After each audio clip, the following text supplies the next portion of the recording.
Pro Wrestling 24/7. Are you ready to jump in the ring? This is Pro Wrestling 24/7. Informative, opinionated, unparalleled Pro Wrestling Talk Radio. Online at ProWrestling247.com and NBC Sports Radio on demand. Now, your hosts, Nick Anthony and Harry the Booze Bob.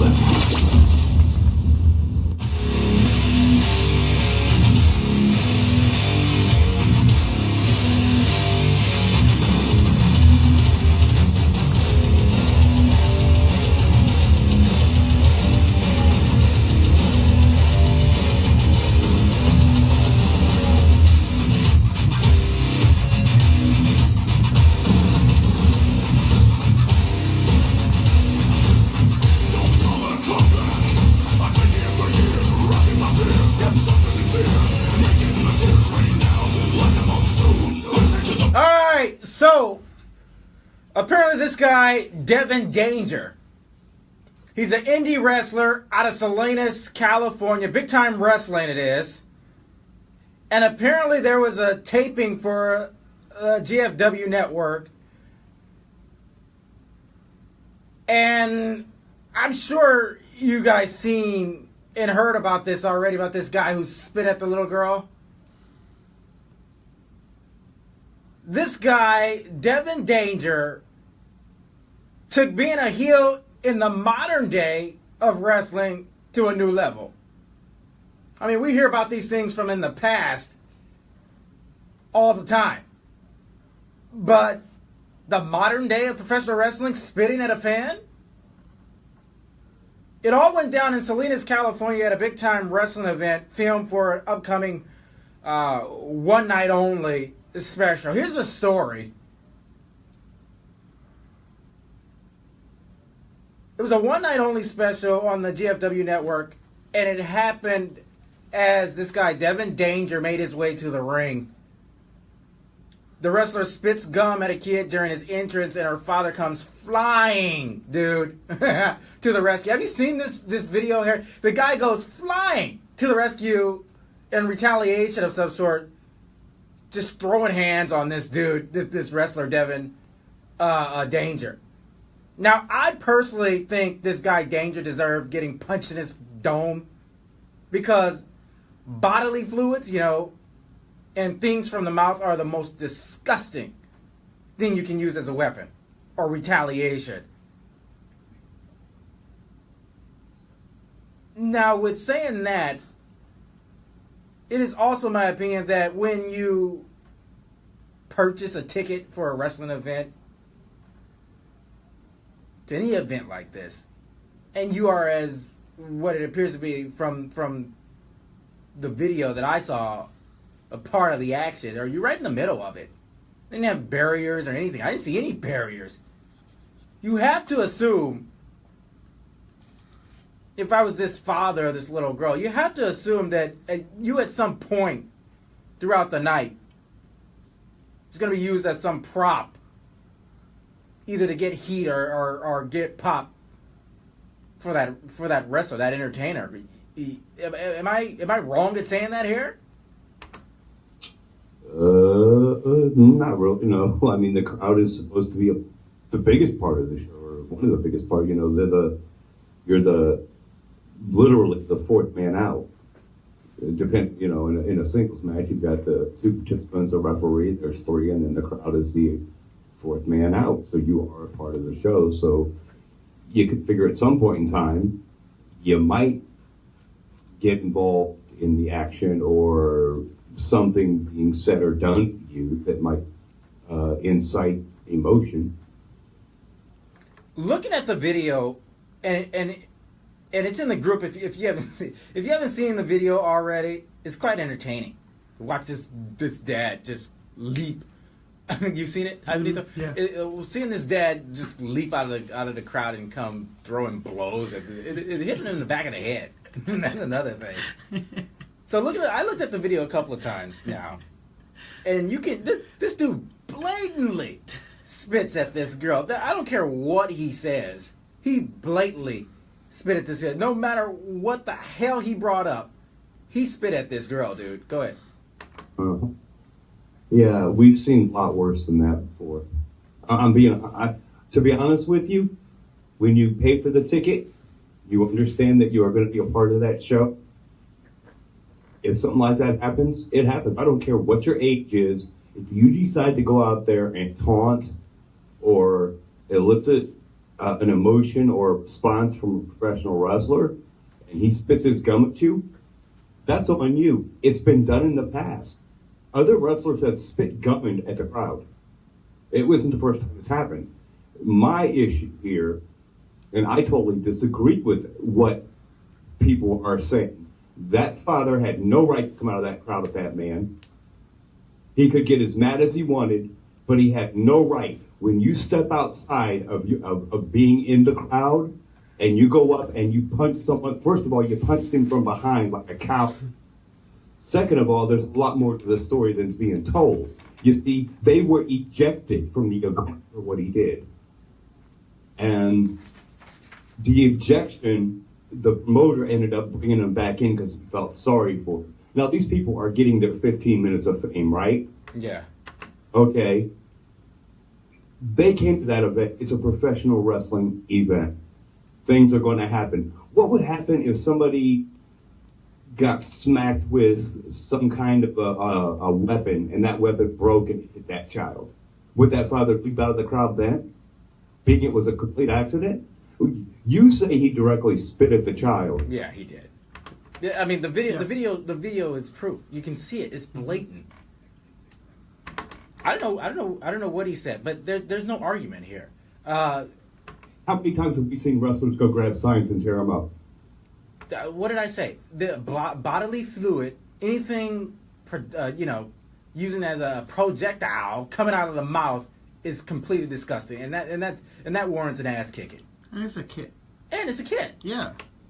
Now this guy here, Danger, he did apologize by saying, I apologize to the girl and her father the night it happened, blah, blah, blah. The gum wasn't intended to hit her bull. That was an accident, he says. I am again very sorry about the whole incident. That's what he wrote on Twitter or wherever he did. No matter what he says, dude, it was deliberate in my opinion. And yeah, he's a heel. That's my stance. I can take both stance on this. I can see where it's wrong, and I also can see where it's possibly could be a good thing. Here's the question I'm going to ask for you, dude. Okay? Let me ask you this. Does this help or hurt this dude's career? Does spitting... Hold on. Let me finish. Does spitting gum at a little girl and using her as a prop hurt his career? Because we all know, even when you walk into the radio station here at NBC, there's a big-ass sign that says, you may be used, your likeness may be used, video or audio, once you walk into this building. And as we went to Global Force Wrestling, we went to Impact Wrestling, we are all given this announcement that your likeness and or voice will be used if it's a TV taping. Same thing here at NBC. So does this hurt this guy's career? This Devin Danger? And I'll go even further than this here by saying, should Danger have retaliated, like you said earlier, should he have retaliated on this dude, this father of this little girl? Because he certainly was in the wrong by jumping. Well, there was no damn barrier. The guy walked out of the crowd and beat the hell out of this Devin Danger guy. Is he in the wrong? Absolutely. And I think he should be. Should Danger file a lawsuit against his dad? He was just doing his job. Go ahead, Eric. What's going to happen is the family, that child's father is going to file a lawsuit against the pro wrestler and promotion, thinking he's going to make $1 off of this, right? Okay, and this is a sticky situation for me, because personally, knowing what professional wrestling is, everybody that was at that ring the heels and the faces should have beat the hell out of that man for assaulting him. I agree. He did. I agree. You and I have seen time and again where fans have assaulted a wrestler and their opponent has come to their rescue. This is a show. These men are professional athletes, and they're paid to put... Well, that's the question I'm asking you, Harry. Should Danger have retaliated on the father? Yes or no? Beat the living hell out of that man. Because he's going to walk around talking about what a... I can't say the word here. It rhymes with witch. About how big he is. All right, now let me go further. Does it hurt Devin Danger's career? It shouldn't hurt his career, whether it be with Impact or any other promotion. Who Devin Danger was before this incident? Absolutely not. So it's helped his career that people are talking about it. And remember, we say it all the time. Any press is good press, right? Whether it's good press or bad press, it's good. It gets your name out there. Will it hurt his career? Time will tell. Okay, if it was an honest, genuine mistake, hell no, it's not going to hurt his career. If it was done intentionally, which you can say it was intentional, you know, he may have been turning around the jaw with the kid and said something and the gum came flying out the kid. It was a piece of bubble gum, piece of gum. Come on. 323-522-5582 is the telephone number at the PW247 on social media. A lot of comments coming in through the group. Marquise to Conwell, that's just plain nasty, period. Absolutely. Like I said, anything coming out of the mouth, whether it's a loogie, any bodily fluid, yeah? any bodily fluid, gum, doesn't matter. You're warranting an ass whooping. To spit his gum and then smack it into the audience. To do that, Mr. Perfect. And nobody ever got upset about that piece of gum come flying at him. Christina Drum, never spit anything at anyone. You can have your comments as well at the PW247, or you can give us a call traditional way, 323-522-5582. Does this help or hurt this career? Harris said it earlier. Did you know who the hell Devin Danger was prior to this incident? I certainly hell didn't. Didn't know who Double D was. Now, I like him. I like him. So that's a straight up heel move. And being old school, that's an old school heel move. Old school heel tactic. Absolutely. You know what? It was a small indie show that was being filmed for the Global Wrestling Network. I see no problem with it. I think it's kind of funny that in this day and age that father would have came out of the crowd. I'm upset and saddened that the wrestlers did not do the right thing. You know? Ugh.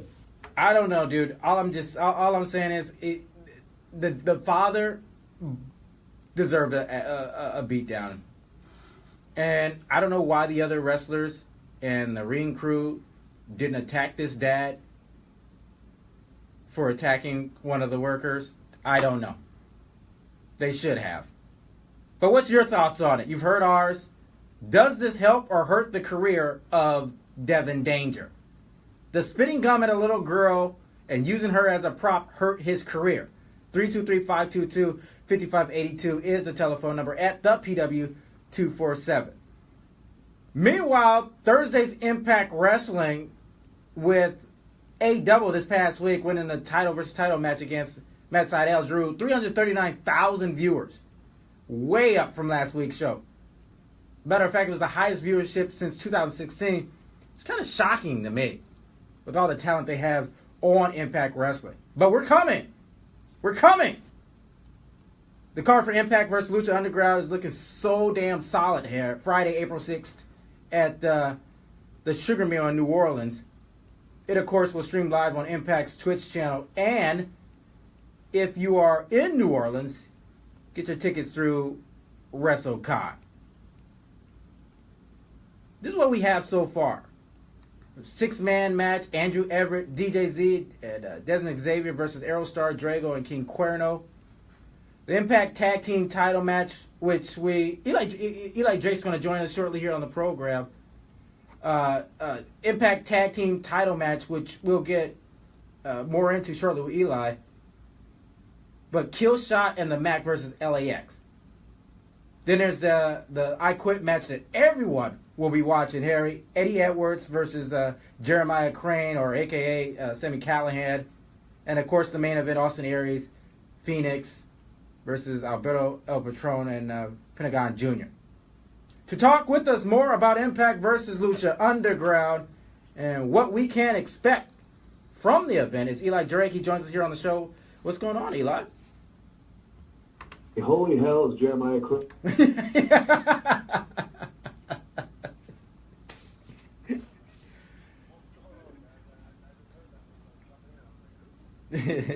He's from Lucha Underground. That's Sami Callihan.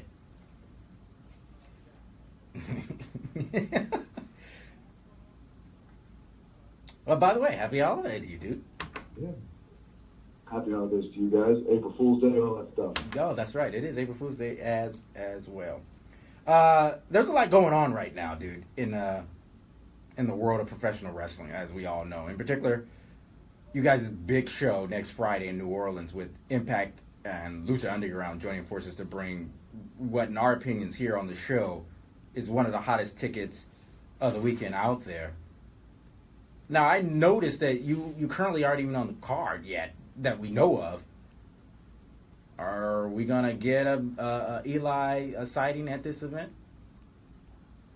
Yeah, I have to tell you, I'm going to be in New Orleans. Now, will I be a part of that event? I guess we'll just have to go and find out.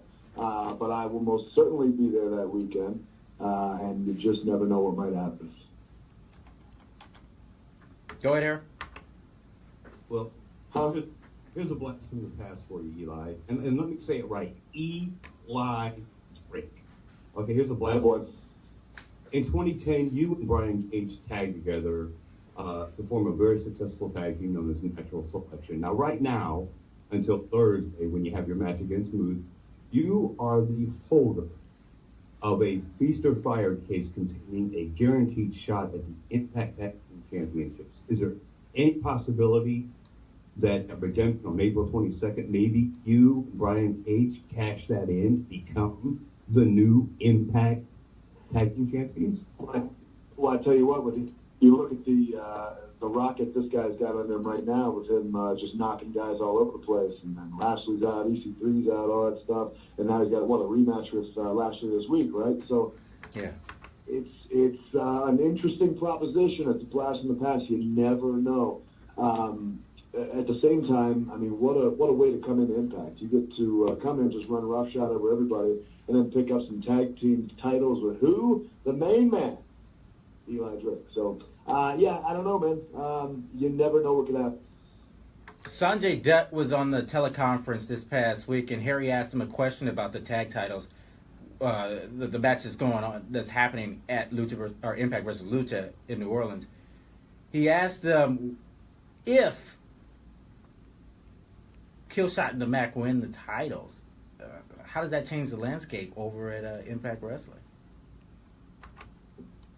Well, and any of these outside defenses, which when I had the world title, I was doing that everywhere, man. They were taking me to Mexico, Japan, all around the world, and defending against people who really, if you think about it, we're getting a chance of a lifetime. That's exactly what's going to happen this weekend with those tag titles. So if that's the case, and then we got to go interdimensionally, if you will, then that's exactly what I'll do with whomever I choose to go with me. The big Sami. An unprecedented in this business. Yeah, no kidding. Yeah. Austin Aries is currently collecting belts at a different promotion. So, how would you feel as holder of the briefcase?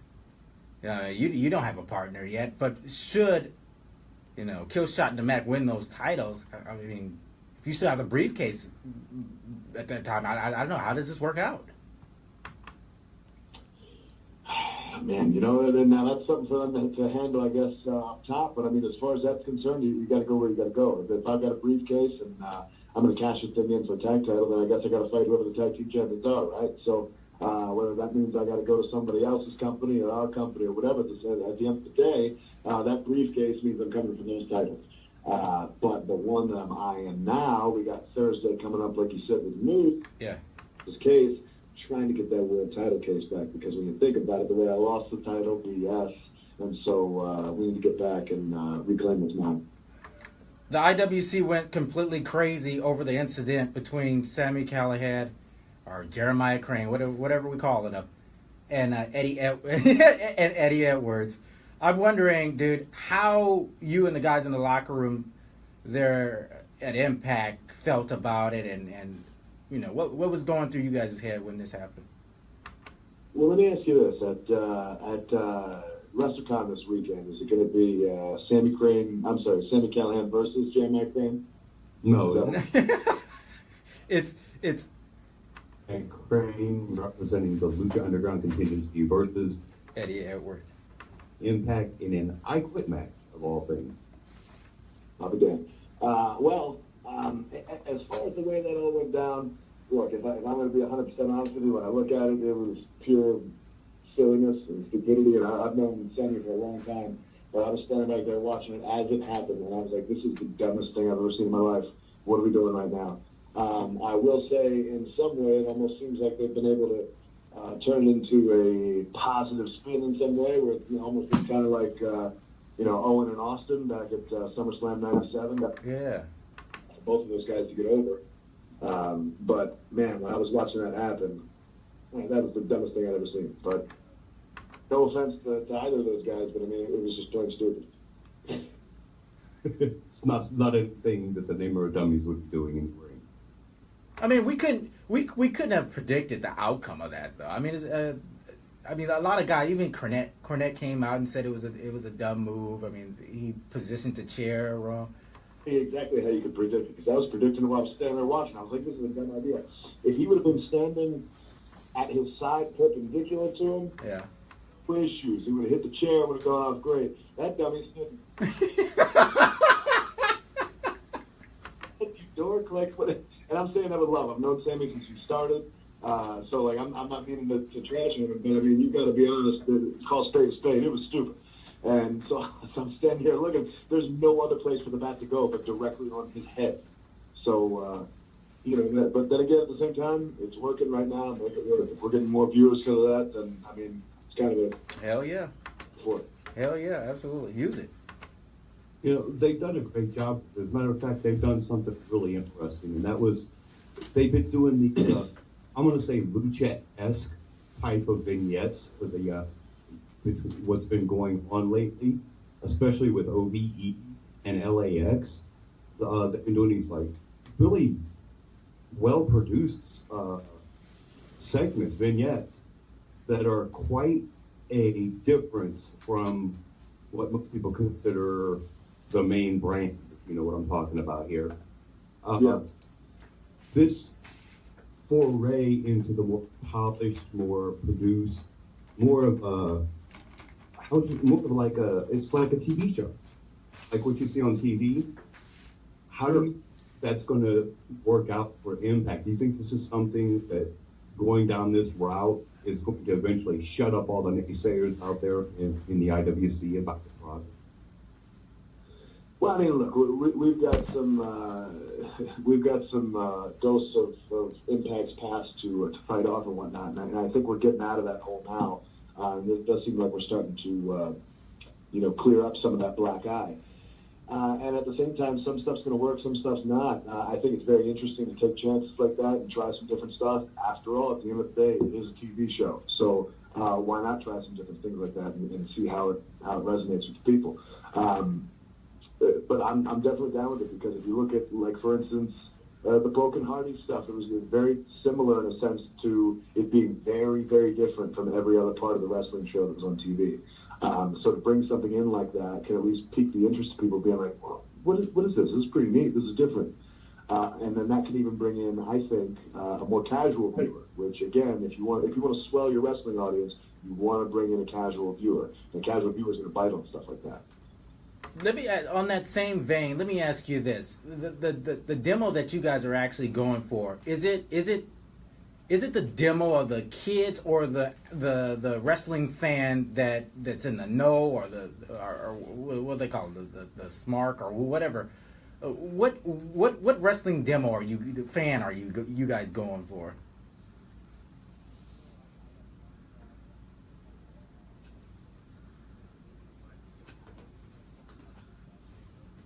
Of course. She's kind of like a kid-friendly feel, just as she is. When I think of a guy like myself, I kind of tread the line, but my aim has always been like, I want to get that male demographic 18 to 34 kind of like into my stuff. That's because to me, the greatest time in wrestling ever was the Attitude Era, and I think that's tough to dispute, only because if you look at the successes and the amounts of money and just the popularity of the business, it's never been touched again. But what was that appealing to? It was that 18 to 34 audience. Now, I know that appealing to kids is a huge audience as well. It sells merchandise and all that. But if I can get adult men to want to buy my stuff, that's the most vocal audience that we have. And so that's what I appeal to personally. As far as the company, I think they want to be as all-encompassing as they can be. And I think that's probably a wise move, because you don't really want to alienate anybody in particular. Eli Drake joining us here on Pro Wrestling 24/7 NBC Sports Radio at the PW247, the way to get a hold of us. Now, Eli, we lead in the show. Harry and I discussed this big-time wrestling thing, the accident with the spitting of the gum. I'm sure you heard about this. It's a great heel move, but is the guy in the wrong? Okay. Because here's the deal. Okay, so there have been times where I'll go out to the ring, guys are trying to give me high fives, and I go to give it to them, and I pull back at the last second. Do it to an adult. Here's a little child, probably not older than 7, 8 years old, and then he's saying that he didn't mean to spit, but man, that gum spit looked real deliberate to me. Yeah. And I don't know, I can't speak for him, but when I saw that, I'm like, man, that's dumb, and that's cheap. Like, especially you consider the fact that as performers, we don't want to be spit on. We don't want to have people throwing stuff at it. No. Then give the same respect to the people who are paying to come watch a show. Be a heel to the best degree that you can. Don't go out there and start touching people or spitting people. You don't lay your hands on the fans. They don't lay their hands on you. So to me, it was stupid. Now, was the guy right to come over and start throwing? I don't know. But at the same time, I think that was a point where there should have been guardrails there, if I can speak honestly. And I think that would have been a big help. And I don't think security should have been a little tighter on that. But we were all confused when we saw it, because we were like, I don't even know what led to clear out and go grab this guy, or what's the deal. But they seemed to get rid of him pretty quickly. And again, I'm glad we didn't clear out and handle business on this guy, because after seeing what happened, it's almost like, man, I almost kind of understand. I don't understand why there were no guardrails. I'm with you there. That's a short sight that should be addressed. And I know that's the way that company does business a lot of times, and I know that Impact was working in conjunction with them, but it was probably just something that we assumed would be, no problem. And otherwise, it wasn't a problem. I don't think it ever has been a problem with them historically. And the thing is, it was one of their guys. Yeah. I feel like in the future that might be something we have to address if we're going to work in conjunction with these other promotions. That's cool, by the way, because the more the wrestling companies can work with each other, I think the better the business gets overall. But these guys who haven't had that experience of being on a bigger level or being on TV or whatever need to know the difference between getting real heat and getting cheap BS heat like he was doing. I'm under the impression that no publicity is bad publicity, outside of, anything with, something stupid. I personally think this doesn't hurt his career. I think it helps. I didn't know who the hell he was prior to this. Yeah, but I think that's going to go away quick. I mean, if you think about it, he's the guy who's known for spitting on a little girl. Like, is that? I mean, how much legs does that have? You're right. see that going too far personally. Who knows? Maybe he can turn it around. Maybe he can turn it into something for himself. I'm the kid spitter. I don't know. Like it was a stupid move. I'd be very questionable, and I've been cool with that guy. We shook hands, he's been cool. But like, if I was on another show with him in the future, I'd be very hesitant. I feel you. You know, Steve Hill, you are among the top heels. Honestly, you and probably the Miz are the top two heels in the business right now. And this is a role that you seem to relish. What do you think it is about you that people generally want to hate you? What is it? Well, you know, it really depends who. Because there is, as you guys have so eloquently put it, the smart heat, and then there's just the average fan heat. The smart heat a lot of times is because I don't do a lot of the stuff that they want me to do. I don't do a lot of flippy stuff. Every now and then I'll throw in a little moon salt, a little flavor. But for the most part, I don't do a lot of the BS choreographed spots that you see all over the Independence and the Super Junior stuff and all that kind of crap. So that's it. It's a strange and different business now. If you want to get heat with those guys, just don't give them what they want. And in a strange way, it's kind of the same way with the wrestler fans, but it's more just the fact that I like to speak my mind. A lot of people don't like the truth. So when they hear me speaking mind about guys that they like, then it's pretty easy to hate that person. So, simple formula. You brought up the moonsault and the flippity-floppity stuff that, you know, this seems to be what everybody's looking for these days in pro wrestling. I'm old school, okay? The psychology of the match, the rest period in the middle of the match with an arm bar, a leg locker, something that you get that brief couple of minutes inside of a match to cool down. In your opinion, is this a part of the art form that needs to be brought back into the game?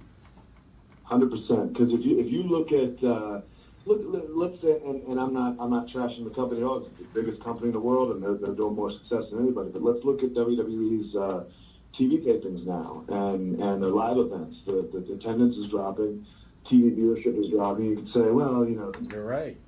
Yeah. Why are other television shows and sporting events success? Why are they still having success? It's a matter of the business has given in to this IWC crap, and they've started catering to that. And with them catering to that now, you're losing the actual storytelling, which is the important part of the match. All the moves and everything, that's all secondary. It's cool to have a couple cool little moves here and there. Who is your character? How would your character react in this situation? How does he set? People like lost the whole art of selling. And I've been watching so much old stuff and just trying to get the idea of like, how do you make this work? How do you get the most out of an 8-minute segment without having to do 58 different moves? You just don't need to do it. Everybody's trying to do moves, and then the audience can't have a second to even register what's happening. So it's character first and foremost. That's what the people come to see. Matter of fact, I was just walking around with a friend earlier, and he was wearing an NWO shirt. And NWO hasn't been around in 20 years. Walking around, they're giving them 2 sweets and stuff like that.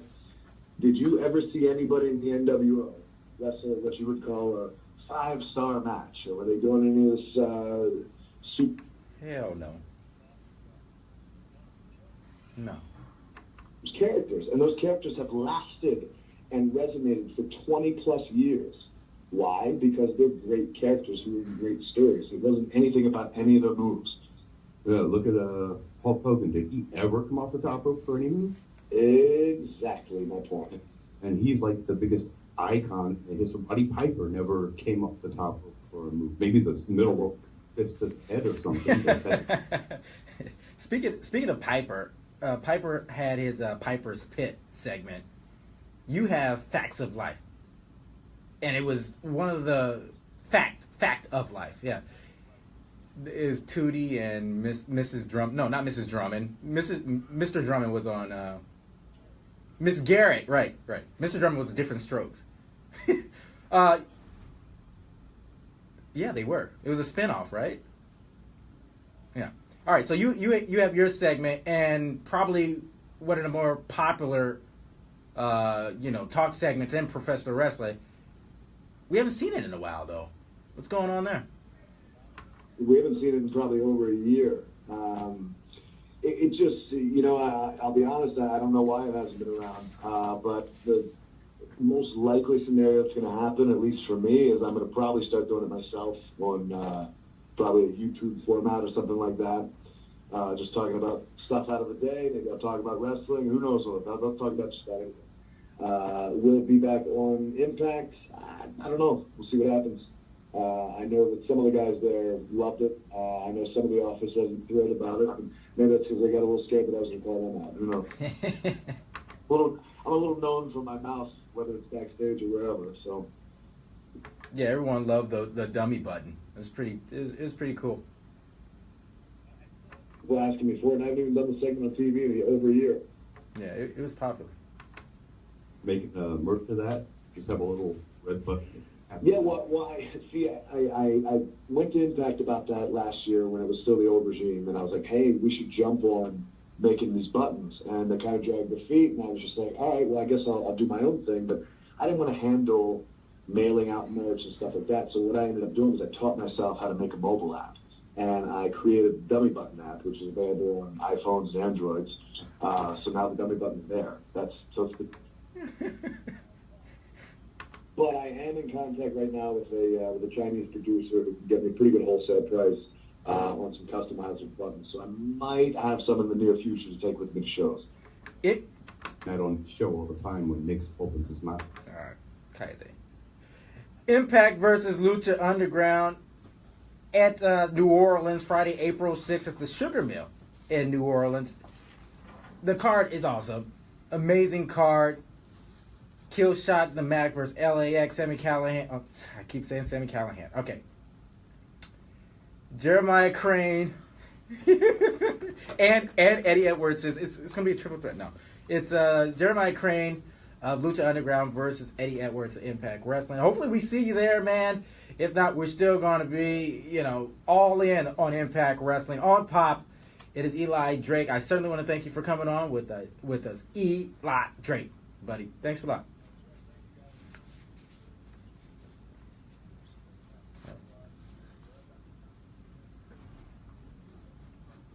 Absolutely. All right. Thanks a lot, Eli, for coming on. Peace out. 323-522-5582 is the telephone number. 323-522-5582. Eli Drake joined us here on the program. Talked a little Lucha versus Impact in New Orleans, man. He's probably one of... I love Jay Lethal over at ROH. I love Jay Lethal. But Eli Drake reminds me so much, and he brought it up, of that 90s attitude era.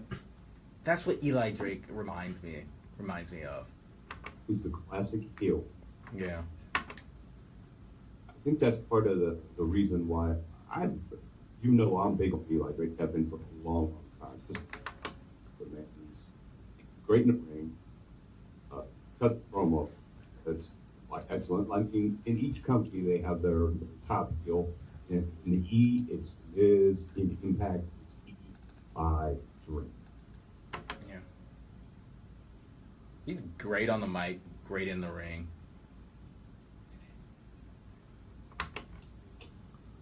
What can you say? I think, you know what I think they're going to lead to? And I'm going to play a little fantasy booking. You know how we like to do that here on the show. I think no one comes out. Well, how do we do this? How do we get Eli on the card? How do we get Eli on the card in New Orleans?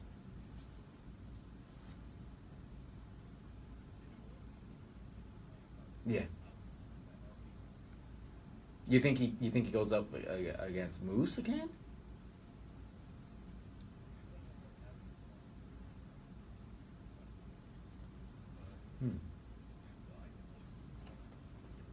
Hell yeah.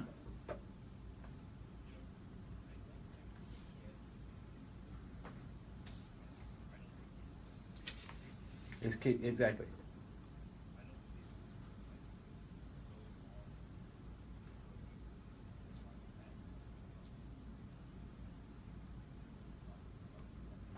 No. Anytime you can see Eli Drake in the ring. In Orlando, we have Cage come out and crush moves and the reunite of the natural selection. I got it. I think I figured it out. I think I figured it out. Here it is. So Eli faces Moose on Thursday, right? Eli wins the cases, and now he has to find a partner of some sort, right? You with me still? All right. Killshot and Mac win in New Orleans against LAX. They are now Impact Tag Team Champions. You with me? You on the edge of your chair? Okay. They are now champions. Who comes out now? Eli Drake. Do they call it cash in? But it's a cash in. I figured it out. Book it.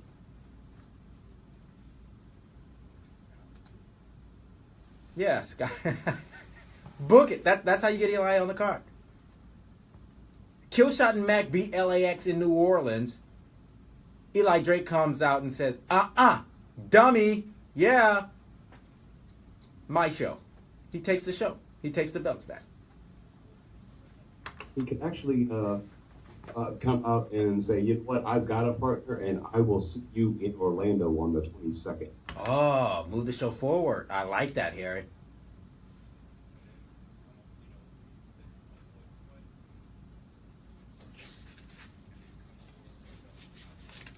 Bear, yeah, Cage. It has to be. They tagged already. They tagged before. It has to be, right? Yeah.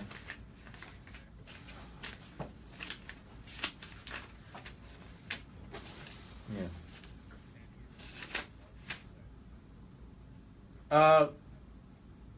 Yeah, that's how you do it.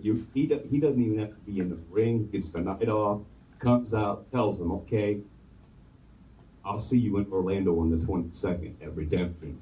I'll have a partner. Don't you worry about who it is. Dummy, yeah.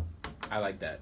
I like moving the storyline further. Your event that they broadcast on the Twitch TV channel. Yeah. What better way to draw people in and make them understand you need to watch 300 and how many thousand people are now watching Impact? Way up. I had the numbers here. Let me see. Shit, right? Here, I got the numbers. I had them. Yeah, here it is. It's 300. You're right. 339,000 viewers. Last week's show was, I don't know what it was, 302 or something like that. But it's the highest viewership since 2016. That's what they're reporting.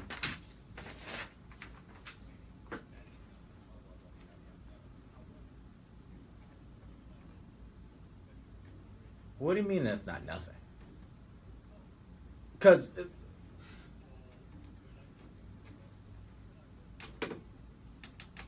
well, Eli said it. Eli said it. WWE's viewership has gone down everywhere, and it was opening day of baseball. So, getting 339,000 viewers is certainly a good draw for Impact Wrestling.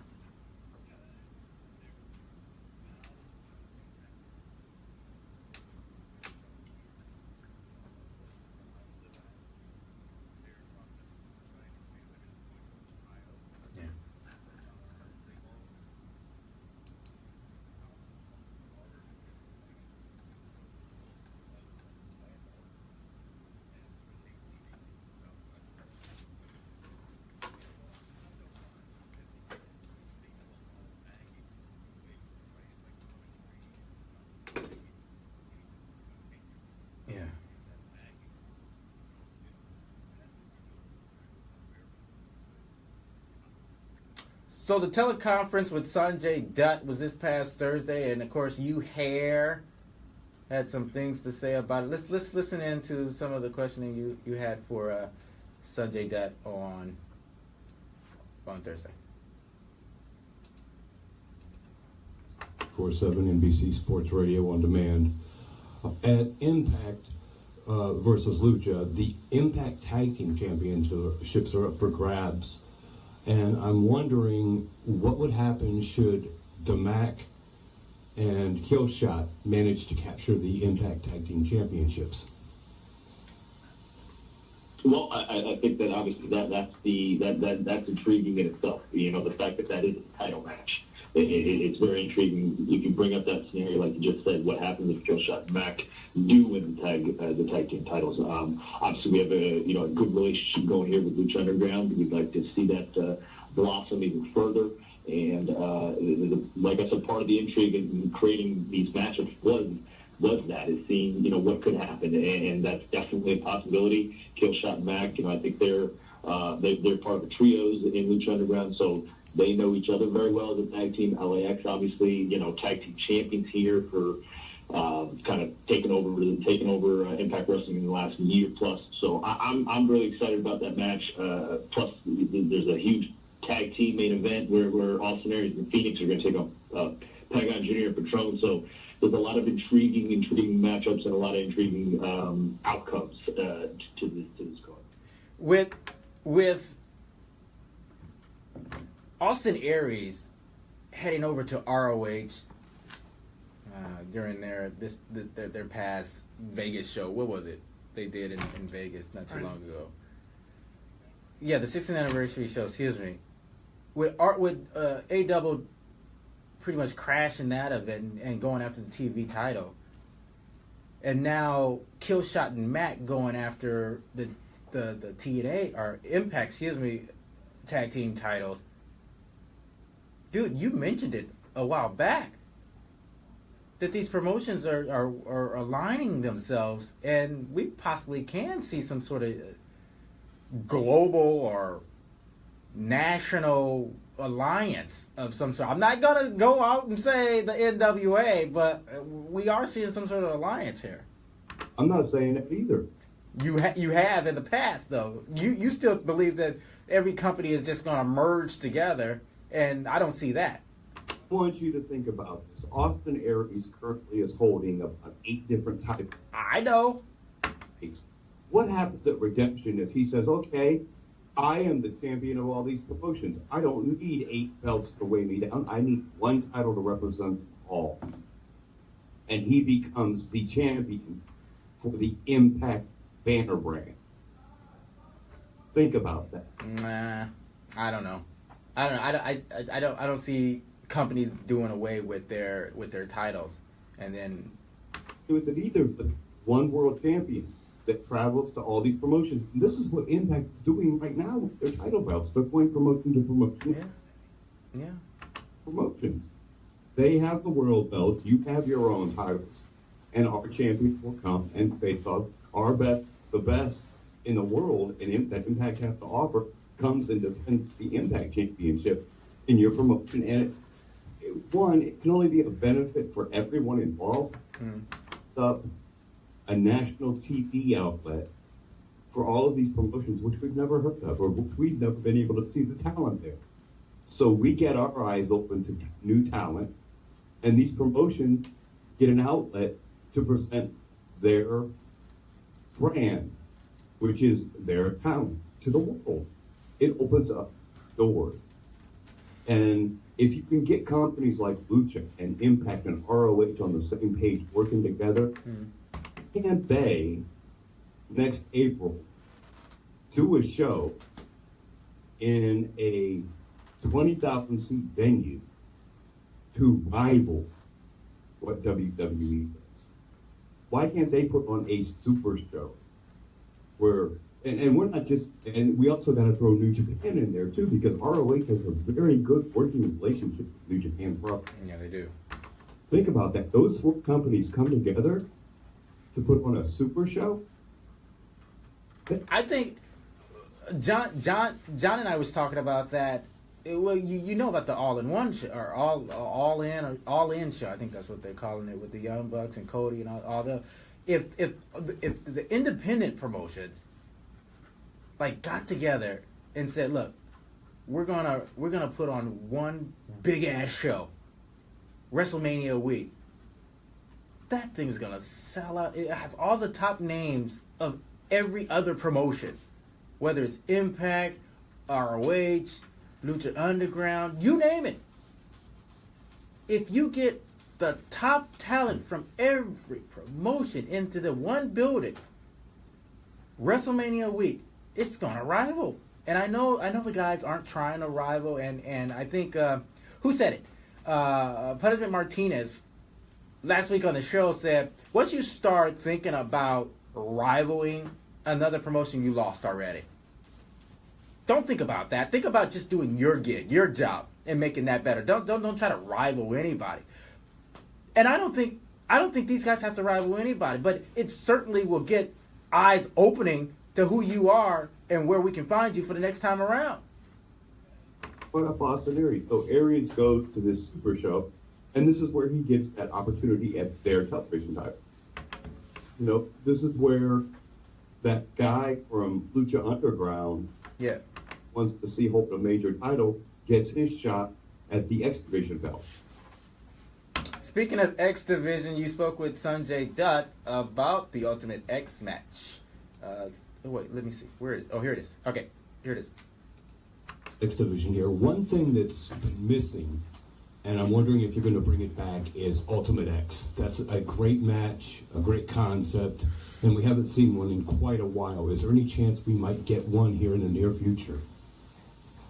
You know what? To me, it's that it's a special match. It's a special attraction, and before we came in, I think that people kind of the people here were leaning on it a little too much. And when you lean on something a little too much, it loses its attractiveness and it loses its aura. Which there is a huge attractiveness, and there's a big aura to that match. I've been in that match many times, and I know what.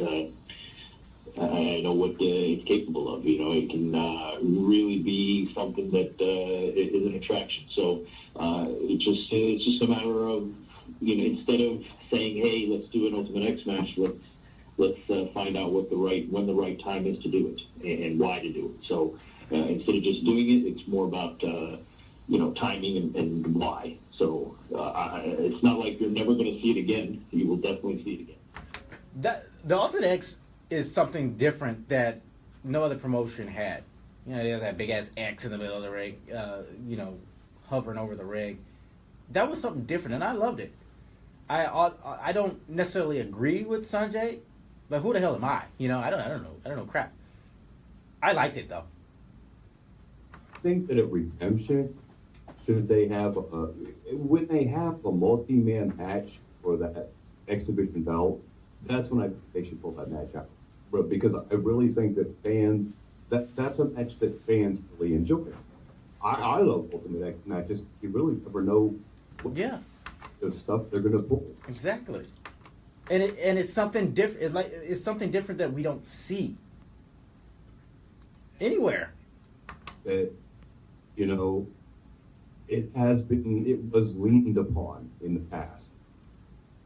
But I think that at least one... Well, it was leaned upon because it worked. It was good, right?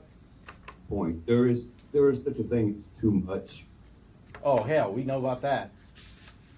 Too much of one thing. They have to lock the... What happened? Did we lose you? Oh. I had to cough, so I muted myself. All right, go ahead. Impact has pay-per-view that was all cage matches, right? Yeah. Yeah. It became too much. You didn't need 6 sizes for every match on the card.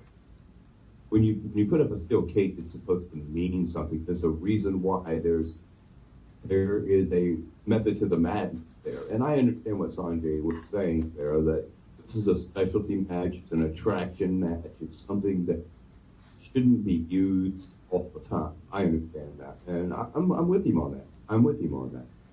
All right. Dude, in person, right? All right, I think that's going to do it. Friday, April 6th in New Orleans, which we will be at, Alvarito. Yeah. Impact versus Lucha Underground at the Sugar Bill. Get your tickets to WrestleCon. Go to WrestleCon.com. What'd you say? Sure, less than 100 seats available for that show. Dude, it's gonna sell out, and good. But they need to bring it. I'm telling you, both of these promotions need to bring it. It's going up against the WWE Hall of Fame, and I already know a couple of people who are going to this. Already know.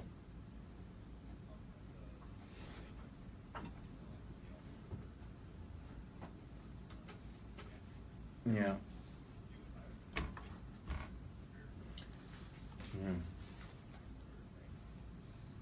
So we'll be at the Sugar Mill for Friday, and possibly doing a pre-show. Hopefully we can do the pre-show, the Impact versus Lucha pre-show there at WrestleCon. Hopefully we can do that.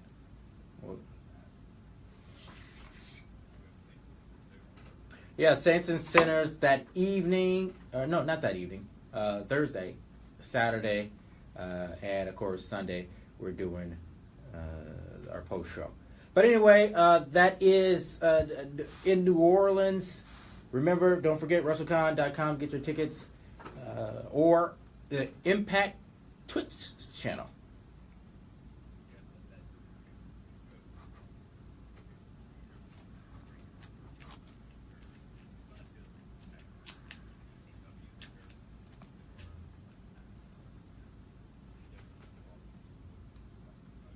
Yeah, there's a lot going on there on Twitch. But, of course, you can find out more about where we're going to be at on our website, ProWrestling247.com, NBC Sports Radio on demand. Harry, thanks a lot. Eli Drake at the Eli Drake on Twitter. I'm BXP Nick. Harry is HB3P247 on Twitter. At the PW247 is the Twitter. Right? Yes. Yeah. All right. 323-522-5582 is the telephone number. All right. We'll catch you guys in New Orleans this coming Thursday for our road to WrestleMania. All right. Later.